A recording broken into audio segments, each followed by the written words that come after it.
अस्सलामुअलैकुम दोस्तों, आज 22 रमज़ान है और आज की शब ऐसी शब है जिसमें कुरान नाजिल हुआ और आज की शब में मलाइका और रूह इमाम ज़माना के क़ल्ब पर नाजिल होते हैं। आज हम सूरह फातिर की आयत नंबर 12 से लेके 18 तक की तिलावत और तर्जुमा करेंगे। इन आयत में खुदा की कुदरत और खुदा की नेमत का ज़िक्र किया गया है, तो चलें तिलावत करते हैं। अऊज़ु बिल्लाहि मिनश शैतानिर रजीम। बिस्मिल्लाहिर रहमानिर रहीम। वमा यस्तविल बहरानि हाज़ा अज़बुन फ़ुरातुन साइग़ुन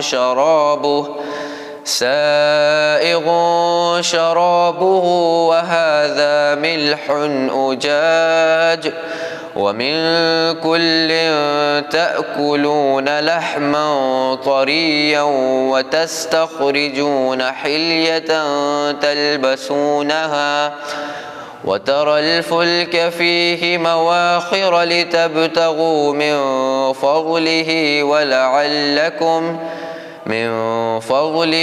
वलअल्लकुम तशकुरून। यूलिजुल लैल फ़िन्नहारि वयूलिजुन नहार फ़िल लैल वसख़्ख़र अश-शम्स वल क़मर कुल्लुन यजरी लिअजलिन मुसम्मा ज़ालिकुमुल्लाहु रब्बुकुम लहुल मुल्क वल्लज़ीन तदऊन मिन दूनिहि मा यमलिकून मिन क़ित्मीर। इन तदऊहुम ला यस्मऊ दुआअकुम वलौ समिऊ मस्तजाबू लकुम वयौमल क़ियामति यकफ़ुरून बिशिर्किकुम वला युनब्बिउक मिस्लु ख़बीर। या अय्युहन्नासु अंतुमुल फ़ुक़राउ इलल्लाह वल्लाहु हुवल गनियुल हमीद। इन यशअ युज़हिबकुम वयअति बिख़ल्क़िन जदीद वमा ज़ालिका अलल्लाहि बिअज़ीज़। वला तज़िरु वाज़िरतुन विज़्र उख़रा वइन तदअु मुस्क़लतुन इला हिम्लिहा ला युहमल मिन्हु शैउन वलौ कान ज़ा क़ुर्बा। इन्नमा तुन्ज़िरुल्लज़ीन यख़शौन रब्बहुम बिल्ग़ैबि वअक़ामुस्सलाह वमन तज़क्का फ़इन्नमा यतज़क्का लिनफ़्सिहि वइलल्लाहिल मसीर। सदक़ल्लाहुल अलीयुल अज़ीम। शुरू अल्लाह के नाम से जो बड़ा मेहरबान निहायत रहम करने वाला है।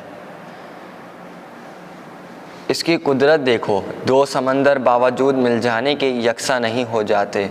ये एक तो मीठा खुश्क जायका किसका पानी सुवारत है और ये दूसरा खारा कड़वा है। और इस इख्तिलाफ पर भी तुम लोग दोनों से मछलियों का तरोताज़ा गोश्त यकसा खाते हो और अपने लिए ज़ेवरात मोती वग़ैरह निकालते हो जिन्हें तुम पहनते हो। और तुम देखते हो कि कश्तियाँ दरिया में पानी को फाड़ती चली जाती हैं ताकि इसके फ़ज़्ल व करम से तिजारत की तलाश करो, ताकि तुम लोग शुक्र करो। वो रात को बढ़ा के दिन में दाखिल करता है तो रात बढ़ जाती है और वही दिन को बढ़ाकर रात में दाखिल कर देता है तो दिन बढ़ जाता है। और इसी से सूरज और चाँद को अपना मोती बना रखा है। हर एक अपने अपने मुअय्यन वक्त पर चला करता है। वही तुम्हारा परवरदिगार है, इसी की सल्तनत है। और इसे छोड़कर जिन माबूदों को तुम पुकारते हो वो छुआरे की गुठली के छिलके के बराबर भी इख्तियार नहीं रखते। अगर तुम इनको पुकारो तो वो तुम्हारी पुकार को सुनते नहीं, और अगर बेफ़र्ज़ हाल सुने भी तो तुम्हारी दुआएं नहीं कबूल कर सकते।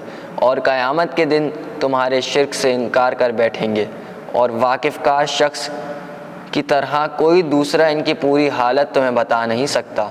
लोगों, تم سب کے سب خدا کے ہر وقت محتاج ہو اور صرف خدا ہی ہے جو سب سے زیادہ لائق پرستش ہے۔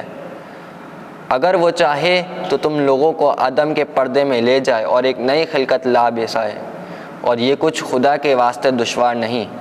اور یاد رہے کہ کوئی شخص کسی دوسرے کے گناہ کا بوجھ نہیں اٹھائے گا، اور اگر کوئی اپنے گناہوں کا بھاری بوجھ اٹھانے والا اپنا بوجھ اٹھانے کے واسطے کسی کو بلائے گا تو اس کے بوجھ میں سے کچھ بھی نہ اٹھایا جائے گا، اگرچہ کوئی کسی کا قرابت دار ہی کیوں نہ ہو۔ اے رسول، تم تو بس انہی لوگوں کو ڈرا سکتے ہو جو بے دیکھے بھالے اپنے پروردگار کا خوف رکھتے ہیں، در پابندی سے نماز پڑھتے ہیں، اور یاد رکھو کہ جو شخص پاک صاف رہتا ہے وہ اپنے ہی فائدے کے واسطے پاک صاف رہتا ہے، اور آخر کار سب کو خدا کی طرف جانا ہے۔ ابھی آپ کے سامنے سورہ فاتر کی آیت نمبر 12 سے لے کے 18 تک کی تلاوت و ترجمہ کیا گیا ہے۔ آئیں کوئز کی طرف چلتے ہیں۔ سوال نمبر 1، وہی تمہارا پروردگار ہے، اسی کے اختیار میں سارا ملک ہے، اور اس کے علاوہ تم جسے آواز دیتے ہو وہ کے برابر بھی اختیار کے مالک نہیں۔ سوال نمبر 2، وہ چاہے تو تم سب کو اٹھا لے جائے، تمہارے بدلے دوسرے لے آئے۔ سوال نمبر 3، اور کوئی شخص کسی دوسرے کے گناہوں کا بوجھ نہیں اٹھائے گا، اور اگر کسی کو اٹھانے کے لیے بلایا بھی جائے گا تو اس میں سے کچھ بھی نہ اٹھایا جا سکے گا، چاہے وہ ہی کیوں نہ ہو۔